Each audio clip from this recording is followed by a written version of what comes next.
world-renowned halls of MIT, there's a genius hiding in plain sight, a janitor named Matt. A math problem that had stumped the entire math department for 2 years was solved by Matt in just a few minutes while he was mopping the floors. The craziest part? He barely went to school. He just picked up bits and pieces from classes he overheard while cleaning. Matt grew up in the slums and came to MIT every morning to clean. One day, he saw a math problem written on a chalkboard in the hallway. He raised an eyebrow, thinking it looked interesting. He put down his cleaning tools, picked up a piece of chalk, and started solving it. The next day, the professor heard about it and rushed to the board in disbelief. When he saw the perfect solution, he was shocked. This wasn't just any math problem, it was the key to becoming a math legend. Everyone who had solved it before had gone on to become big names in the math world. Even the professor himself had taken 2 months to crack it. But now, someone had solved it overnight, and this mysterious person still hadn't shown their face. So, the professor threw down another challenge, posting an even harder problem on the board. There's a problem on the board right now that took us more than 2 years to prove, he said. But Matt had no idea what was going on. He had just been released from jail after getting into a fight and assaulting a cop. He was both a genius and a troublemaker. When he got back to school and saw the new problem on the board, he couldn't resist. He was caught in the act by the professor, who had just finished work. The professor was furious and confronted Matt, saying, "You janitor, what are you doing over there?" Matt didn't want to get into trouble, so he left without a fuss, but not before politely telling the professor to Fuck you!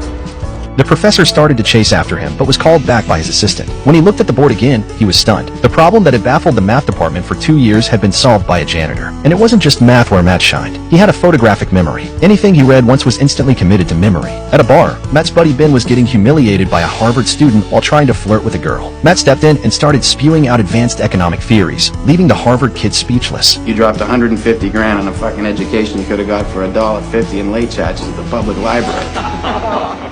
He gave those fancy school kids a real lesson. His impressive knowledge caught the girl's attention, and she gave him her phone number before leaving. But before Matt could call her, he was brought to court for his previous fight. He decided to defend himself without a lawyer. In court, he talked a mile a minute, citing classic cases and legal statutes, leaving the opposing lawyer speechless. But the facts were against him, and he was sentenced to jail. As a repeat offender, his bail was set at $50,000, which he couldn't afford. So, he ended up in a prison uniform. Meanwhile, the professor finally figured out who Matt was and came to visit him. He offered to bail him out, but with 2 conditions. First, Matt had to work with him on math problems. Second, he had to see a therapist once a week. Alright, I'll do the math, but I'm not gonna meet with any fucking therapist. It's better than spending that time in jail, isn't it?